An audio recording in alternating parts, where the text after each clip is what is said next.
Alright, we're gonna get started here in 3, 2, 1, go.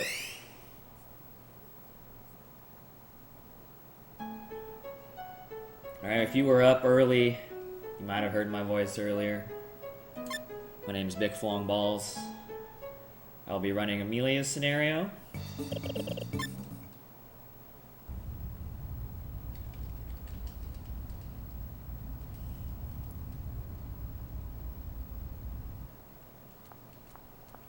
And yeah, as mentioned before, organizer for this event. I'm really still excited about this event. We have a lot of cool stuff, the rest of these scenarios, some other games.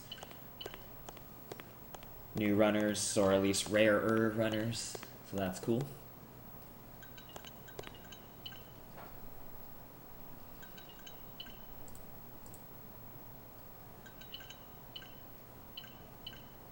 Yeah, hopefully we get that cropping addressed. Anyway. Oh, that's me, isn't it? Alright, hang on. Yeah, sorry. My bad. Here you go.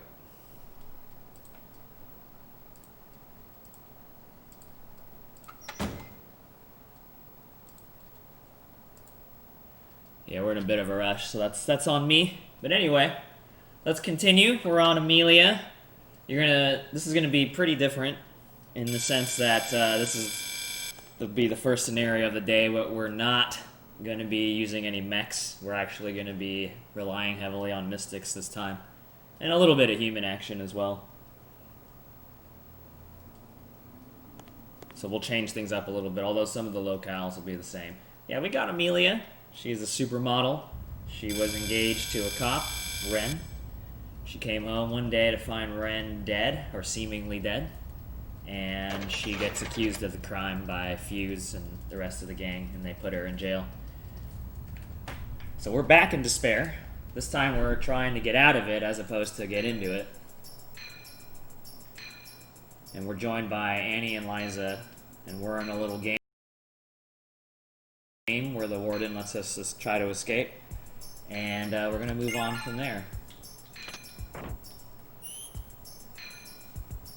we're gonna pick up the light bazooka. It's a new-ish addition to the round. Because you take the time to get it, you do have to hide from the guard.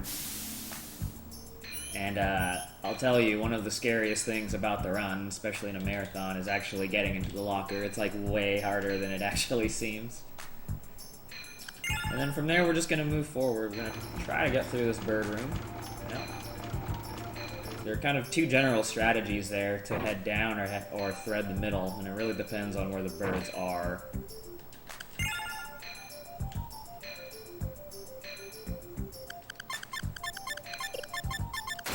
And so, even though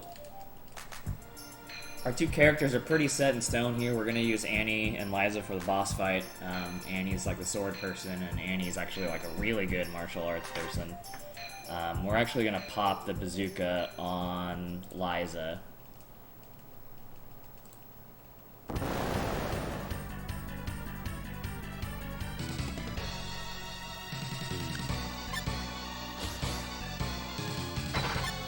This fight is actually kind of dangerous.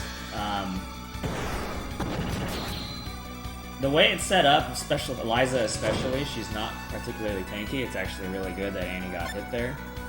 And so, besides it being a speedrun and you trying to do this as fast as possible, if this fight goes on too long, you actually don't survive.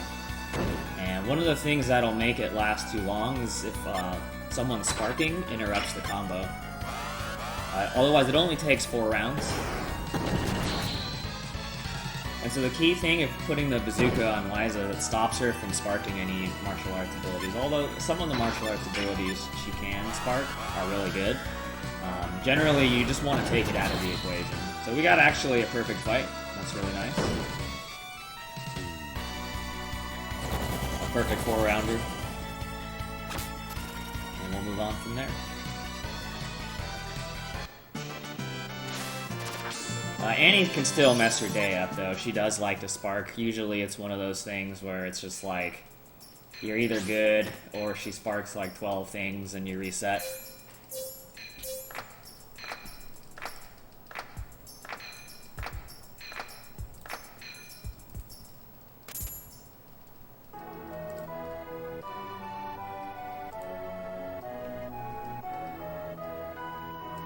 And that'll do it for that mission. So just to kind of reiterate, she gets wrongfully accused of murdering her fiancé, put in jail,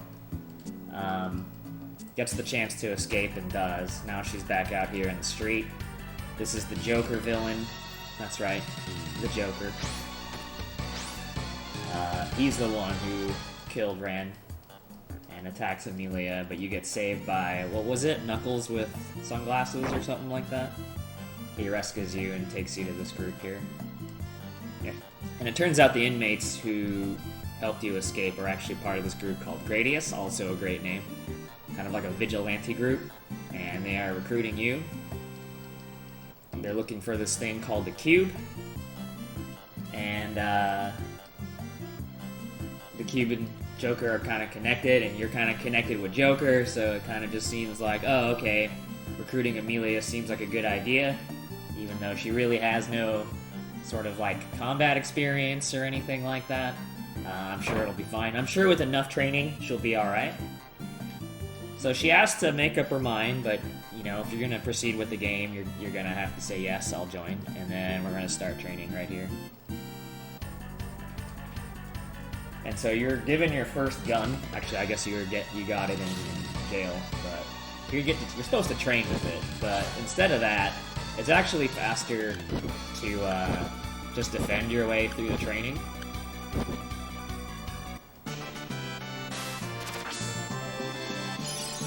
You'll still often gain HP. But we're not really worried about Emelia's stats, and so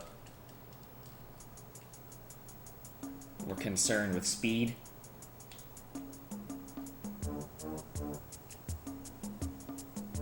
And so you just defend your way through. Alright, and just like that, training is over. You just need to go through the target practice and then dodge a few encounters. And then you're all set. So this scenario very much follows like an episodic nature. What you do is you do kind of as part of Gradius, you kind of do a series of missions. And that's the progression of the story, is to do mission by mission by mission by mission. Extort a little money from Rufus. And then we're gonna head back into the training room. Now, you saw before, like, we didn't exactly get a lot out of the training room. Why would we want to do it again?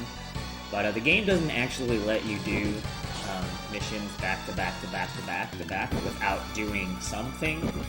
So in many cases, you might do a mission and then head off in a ship and do some side content or something like that. But what also counts as, like, doing side content is actually just doing the training again. And say, head back in, defend 5 times to go as fast as possible, and then we're gonna head to our first mission here, which is Shingro. We have been to Shingro before. In fact, we've done this exact area before as well, but it's a little different. We're holding this tournament. And then this is one of the gimmicks of Emelia's scenario. Every mission actually has a different costume.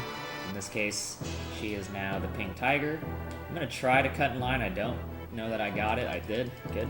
If you mess it up, you'll have to go just 2 people back, so you lose a handful of seconds, but it's no big deal. And then you're gonna head to the tournament. Now, you may know I didn't really train very hard, so I don't think I'm particularly prepared. Oh my god. So there's 3 different enemies you can get. You can get this knight dude, who kills you in 1 hit. You can get a Roomba, who kills you in 1 hit. Or you can get this thing, which takes 2 to a billion rounds to kill you. So this is a time lost, unfortunately. But for the fans, I guess. And so that's just, like, really unlucky. He actually attacked me 3 times in a row, but not for enough damage to kill. So you gotta remember, like, this is not, like, super egregious, like, feeling, but, like, the point is that the other 2 enemies you can get will kill you in 1 round. And so to go 4 rounds is a pretty massive time loss by comparison. But it's okay. Anyway, you lose immediately, you get told you still did a good job, you know, like participation trophies existed in the SaGa universe. And you spot Joker, so now it's time to run after him. I'm gonna save just in case I'm stupid. I'm not stupid. Not yet, anyway. We got some putties. They're back.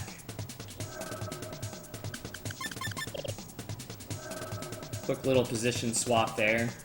Otherwise, Annie wouldn't actually be able to target the main enemy here, which is the Goblin. And we're hoping for a one-round fight, but probably it's going to be 2. Yeah, it will be at least 2.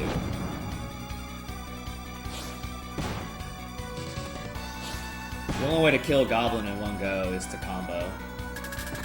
Turnover didn't work out for that, unfortunately.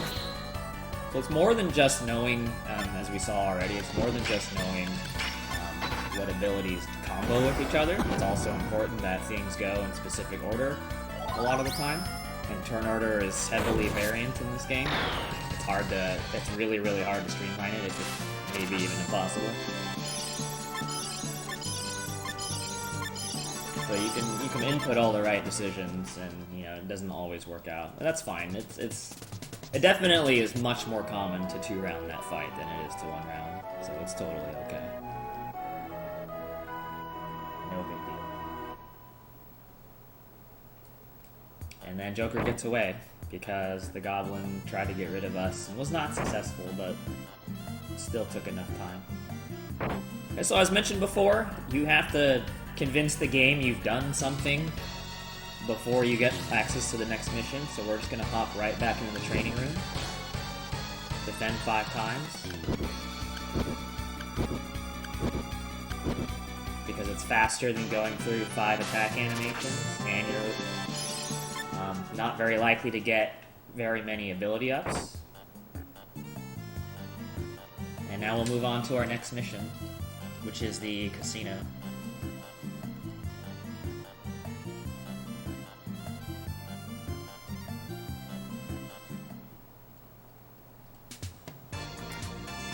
You heard this also last run, chasing around the mouse and stuff, so we're back at Baccarat. We're Baccarat.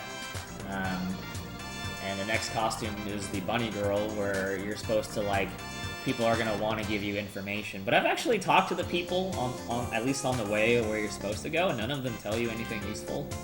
So I'm not really sure what that's all about. But anyway, you run into Joker.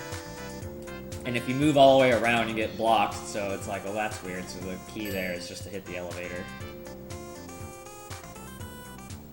And then you have to debate yourself into chasing, and then the ladies will join you. Oops. I'm actually gonna probably concentrate here.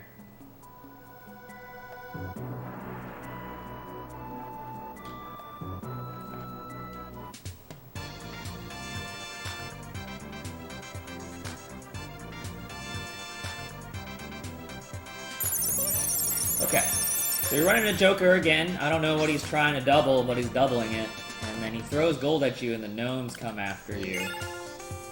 I don't know why they specifically go after you, because there's gold everywhere, but, villain has to get away or something or other. And so, once again, we just didn't quite get him. That's alright. Maybe next time.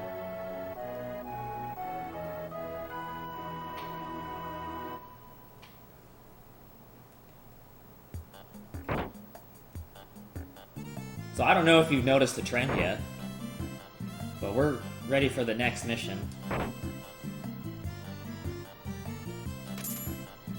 The only reason why I haven't gone in the training room yet, and only will now, is because I actually want some more money.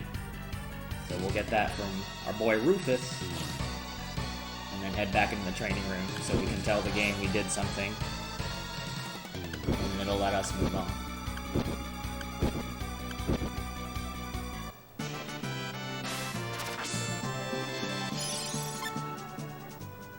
So we're just getting a lot of HP gains. That might be an issue, actually, but whatever. Alright, so we got a long set of text here.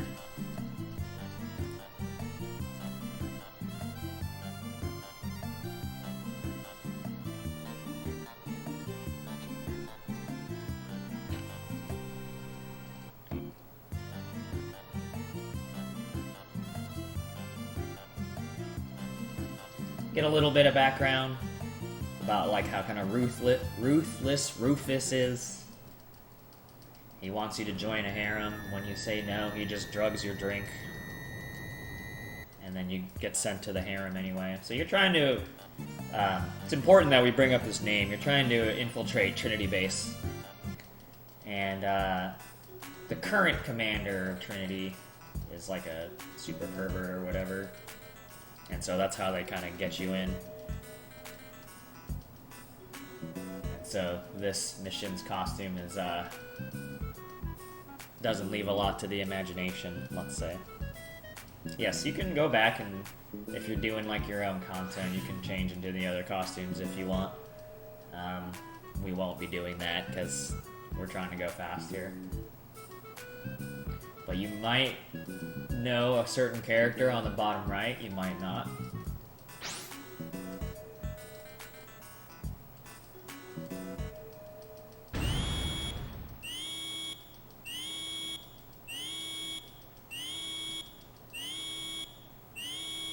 And then there's an attack, which is supposed to be the plan, because they're supposed to come get you, your buds. We'll go ahead and take the time and pick up these two ladies. Okay. I actually have no idea if I can one-shot this enemy, so we're going to take the extra 16,000 seconds to final strike this extra enemy. RNG says you can get one enemy, and obviously that's faster. But instead we got two, which means we'll just be a little flashy. Take about 40 years to go through this attack animation and move on with our lives.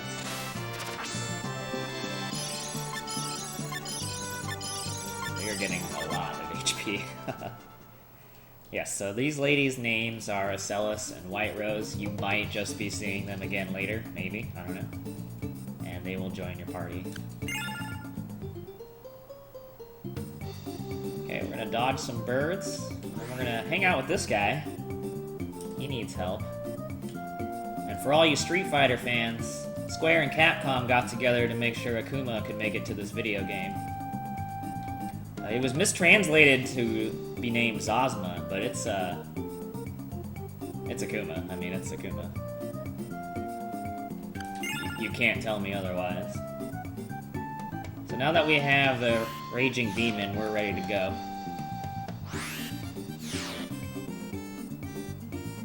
There is one forced fight coming up, and it's... You'll see a lot of party swapping. You've kind of seen it a bunch already, but I don't know if it was, like, actively talked about or not. And so, ultimately, like, only so many characters are useful, both in general and, you know, specific contexts like this guy here. There could be one or two enemies, but really the only party members that are going to be useful for killing them are Akuma and White Rose, so they may as well be in their own party so that you don't have to sit through extra rowing or defenses or anything like that. Don't even bother with it.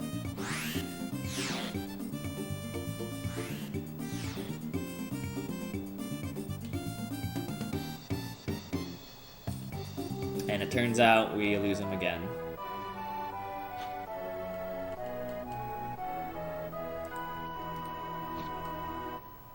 Longest scenario already passed. It was the first one, which is red scenario. Alright, so now you're finally going to see something different. We could continue with missions, but eventually we're just going to hit the final mission with the last boss. And let me tell you, we are very, very, very, very not ready for that boss. So, we're gonna do a bunch of extra content to get ourselves ready. And there's your boy Rouge. He might be seen later as well. And we're gonna talk to this person to get set up to learn shadow magic. Yeah, so this will be the first scenario of the day, actually, where there is no junk shop because there are no mechs. We'll be going a much different route. We'll be going the Street Fighter route. We'll be going the Mystic route. Step number 1 of working with Mystics is access to shadow magic, so we'll head to Luminous, where they give us access to Omble. And we're going to talk to Silence's Shadow. He agrees to help us out for really no reason. And now we essentially just have to finish the quests. You can probably... The theme of this place, I think, is probably quite self-explanatory. Here, there are shadows of all 7 main characters. You have to find yours, or else you get an encounter. You don't want that.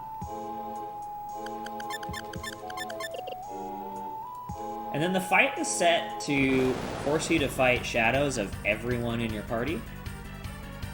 But if you just take them out of your party, and you just have Emelia be the only party member, then you only have to fight Emelia's shadow. And the nice thing about Emelia's shadow is that because Emelia is kind of bad, the shadow is also bad. And you get to just one-shot yourself, and it all works out. Okay, so grab Silence there. And we are going to buy the spell Hide Behind. It's quite the spell. I'll talk about it. I'll talk about it later.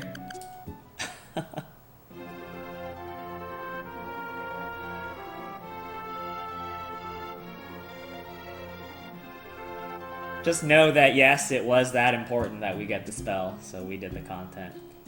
Okay, we're going to go ahead to Kyo. We're going to buy an extra magic stone. We're going to buy 6 wing amulets. And spend the rest of our campaign money on 4 flower amulets. And then we're going to head to Shrike. Where we're going to be the billionth scenario now to go to Say's Tomb. Say's Tomb is just too good, man. Too good. So the wing amulets increase character quickness, and the flower amulets, I think, increase charm? I can't remember. Which I think is, yeah, and since you put them on the spell users, I just assume that they help you hit with spells. I could be wrong.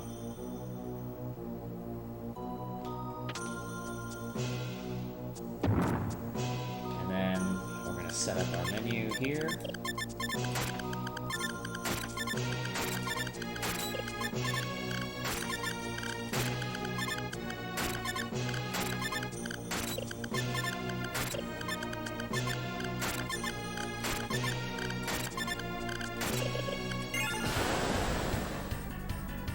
Alright, so we actually haven't seen Mystics yet, right? And so it's not really just about the item here, and we're not worried about absorbing any, like absorbing monsters for the sake of, you know, improving my monster status. We don't have monsters, we do have Mystics. And so Mystics, especially strong ones like Akuma and Silence, who are my main party right now, come with 3 abilities: Mystic Sword, Mystic Boots, and Mystic Club. And if you kill enemies with any of those, you actually absorb them.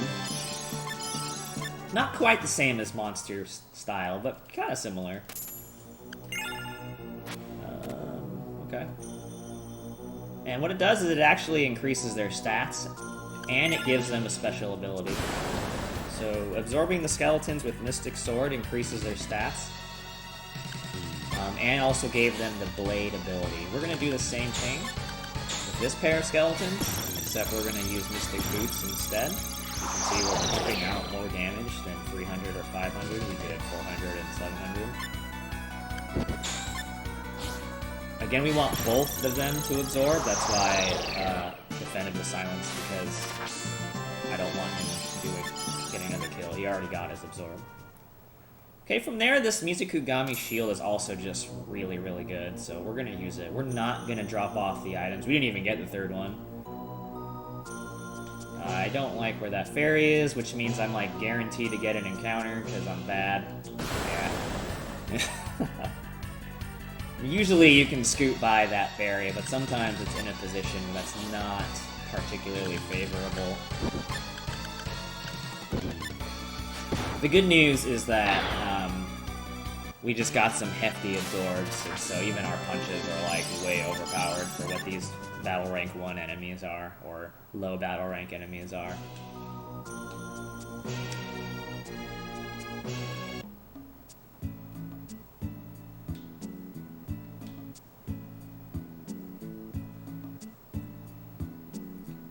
Okay, we're not done with extra content yet.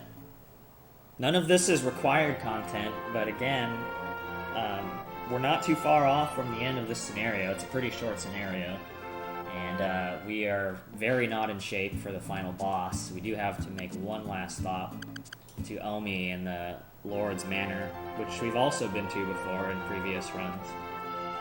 At least one previous run. And y'all remember hanging out with some devil squids? Maybe y'all felt we didn't hang out with devil squids enough? I know I felt that way. So, the last pit stop to make is to hang out with some devil squids. Alright? Alright. Sounds good.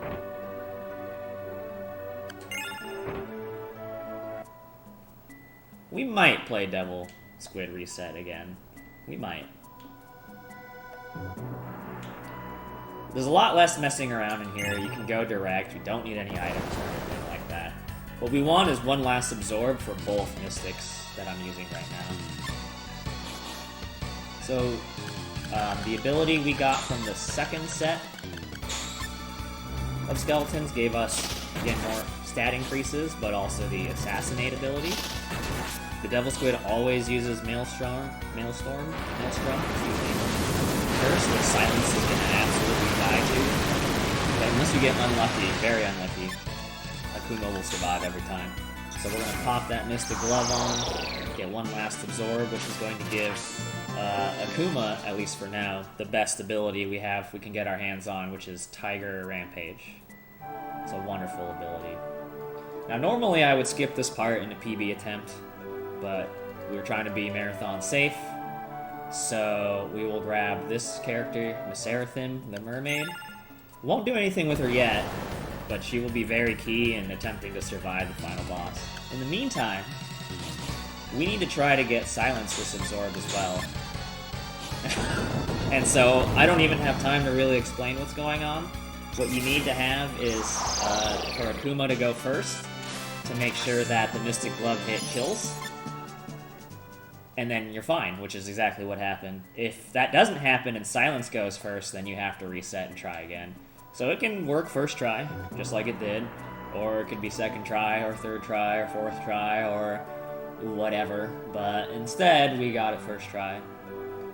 So pretty much, the only bad piece of RNG that's happened so far is that we got the Mask Cat in Shingro instead of one of the bots. But other than that, this run's been really good.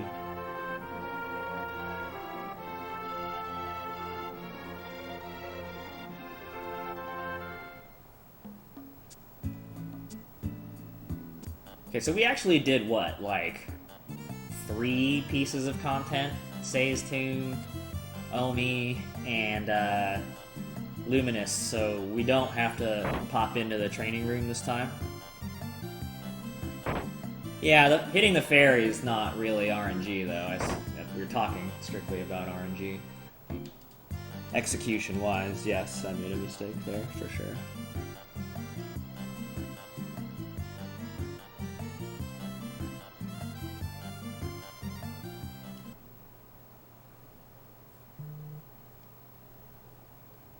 Okay, so this time you are asked to go to Trinity Base again because of the attack that happened last mission. A new commander has been put in place at Trinity, and yeah, so now you're much more confident, you're much more experienced, so we got Commando Emelia ready to go, and she will infiltrate the base on her own. I actually freaked out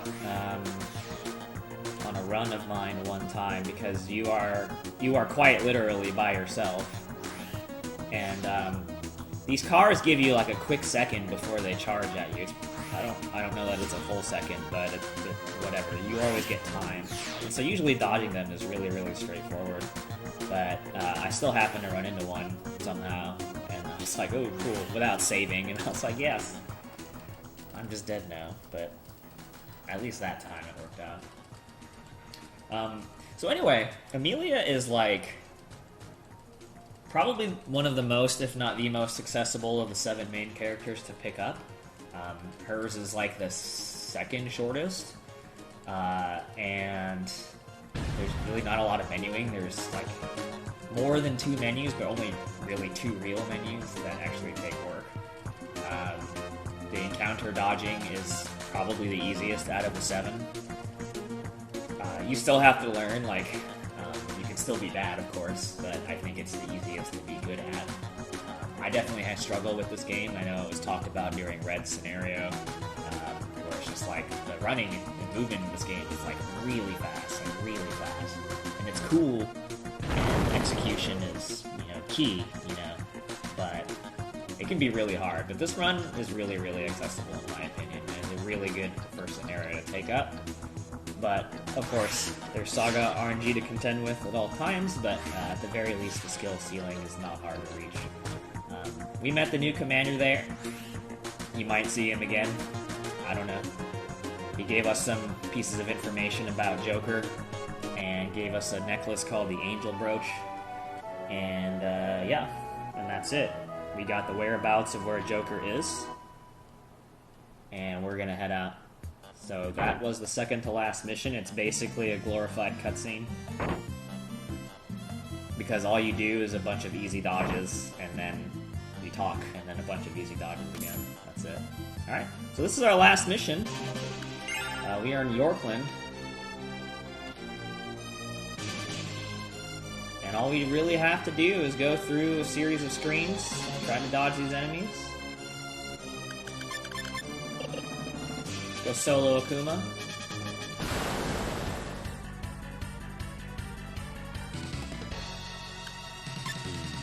But you want 2 magic stones. You always use 1 in Sei's tomb, but this could be variable. You could have 1 encounter or 1 enemy in the encounter. You could have 2, 3, or 4. And so, just to be ready for it, you buy an extra magic stone just in case. Okay. Pull these lizards out of the way. Because usually when you jump over these rocks, they might meet you on the other end, and then you're just kind of owned. So you're better off just pulling them. At least it's more consistent. Obviously, it's not the fastest. Okay. So this felt really clean, luck-wise. You can get stuck in a couple of places, for sure. But it's rarely, like, disgusting. And there's a reason for that. And the reason for that is really all of this scenario's RNG, mostly, is in this one spot right here. Because we are about to fight the last boss, Diva. And even though I have taken the liberties of being very, very safe, you never really know how this fight can go. Diva is a rough boss. But one of the ways to make it a little bit better is to recruit Meserathim, the mermaid. She comes with an ability called Life Rain. She gets like 5 casts of or something like that, where she loses 1 LP to heal everybody 200 HP, 201 HP in this case with her Eclipse and stuff. So, having an AoE healer is just really, really nice. I can still very much die. It doesn't matter, but you're a lot safer. Oh, cool. I forgot one equip.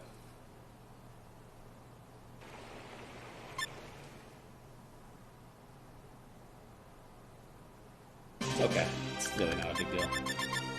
I never really equipped the hide behind spell that I bought. Anyway, that was a tease. You thought you were gonna hear the great boss music. But we wanted to get in our wedding dress again.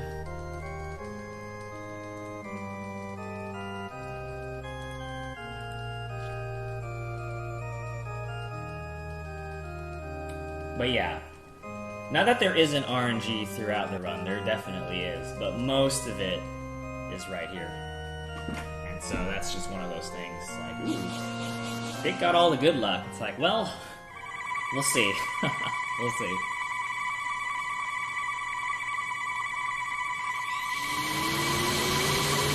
Alright, really, really, really simple strategy. Use Hide Behind and Tiger Rampage. White Rose heals the AoE healer, and the AoE healer heals everybody else. That's the strategy.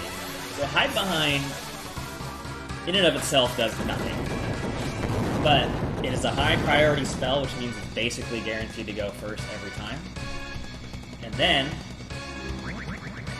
it combos with a lot of things. You combine that... Ooh, that's really crappy. Oh, perfect. No, you actually did not want that to miss, because if it didn't miss and kill the Kuma, he just would have been revived. And now he's going to be stunned next turn, unless we're really lucky. Well, we're not. Okay. Anyway. So that's going to slow us down. A lot. And what was I saying? So Hide Behind combos with a bunch of things, and then Tiger Rampage combos with Hide Behind, but also combos with itself. So your goal is to get a level 3 combo of Hide Behind and 2 Tiger Rampage. At the very least, you would want a Hide Behind Tiger Rampage combo and then a single Tiger Rampage. That's ultimately why I'm pretty sad about this SaGa situation. I've really lost out on a lot of damage there. As you can see, Diva gets a lot of turns, and so even though I have all of his healing power, okay, at least he's back already. Anyway. Even though I have all of this healing power, you can see that Diva does a lot of damage, and it's not a fight you're going to keep up with forever and ever and ever. And so your ultimate goal, regardless of what kind of safe or not safe strat you're using, is you have to be able to do as much damage as possible. Are you going to stun him? Oh my god. At least hit this time. Okay, alright. It's fine. It's fine. Diva's probably going to change faces now. Instead of doing gazes or thunder attacks, she's going to be doing a lot more physical stuff.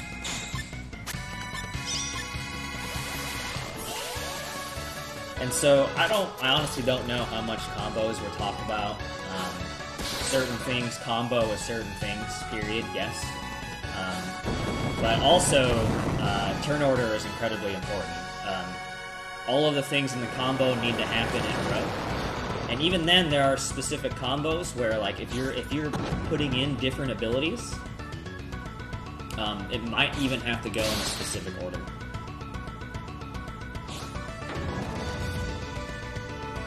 Oh dear. Okay.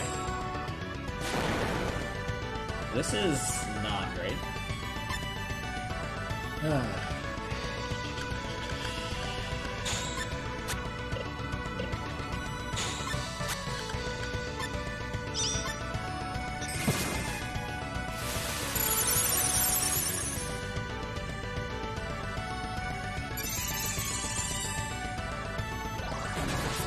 So again, as you can see, we've been living, we've been surviving. What we haven't been able to do is do very much damage, and that is a big issue. Especially since I've now run out of healing. This is actually really bad. So this is kind of what I mean of, like, it may have felt things were going really, really well, because honestly they were. This fight can and will change everything.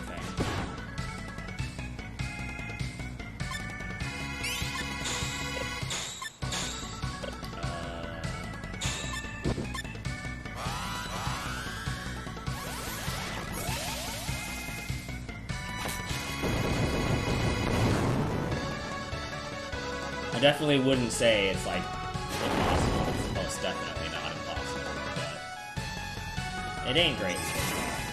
I think we're doing, like, vaguely okay, though.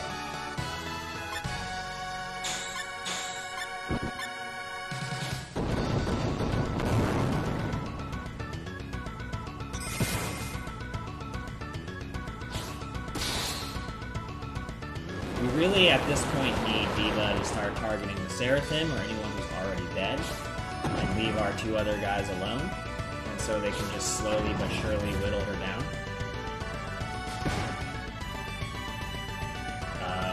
By doing 500-ish damage with Mystic Glove. You also can't hit Emelia too much, because if you lose all your LP, the character perma-dies, but if the character that perma-dies is the main character, you just auto-game over.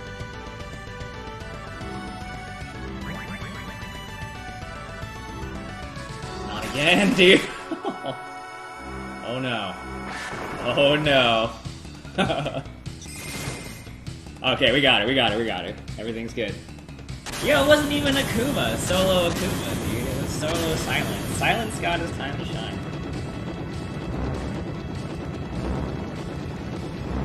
So in a marathon, you really can't ask for more. Like, if this were a PB attempt, and even if I were doing a PB attempt for the stake fight, that was so epically slow, my run would have died. But, like, for a marathon, you're totally happy that this is the case. Remember, time comes at I've got none, so we do have some stuff to mash through.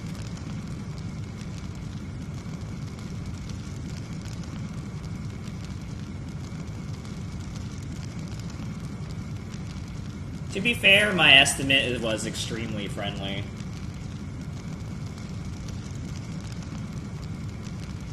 But I still assume I got under 45, so that's still like a pretty good run, I think. For a marathon. Okay, anyway, it turns out this Emelia story is the mask, and Ren's not dead, he just got possessed by the Joker mask. And then, Emelia tries to shoot Ren, but she's so bad she doesn't kill Ren, she just shoots the mask off of him. Which is actually the good ending, because since you don't kill Ren, you just marry him instead. And everyone lives happily ever after the end. And so time is... now. Time now.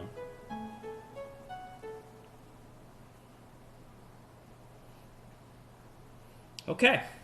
So, things didn't really go as planned in some ways. I meant to be ready, and I probably would have had the other dudes in commentary, and I probably would say more crap than I am right now. But obviously, we're trying to get things a little bit back on schedule. So I'm done. My name's Big Falling Balls. That was Emelia's scenario. Nice, solid run. Thank you so much for watching. On to the next. Enjoy.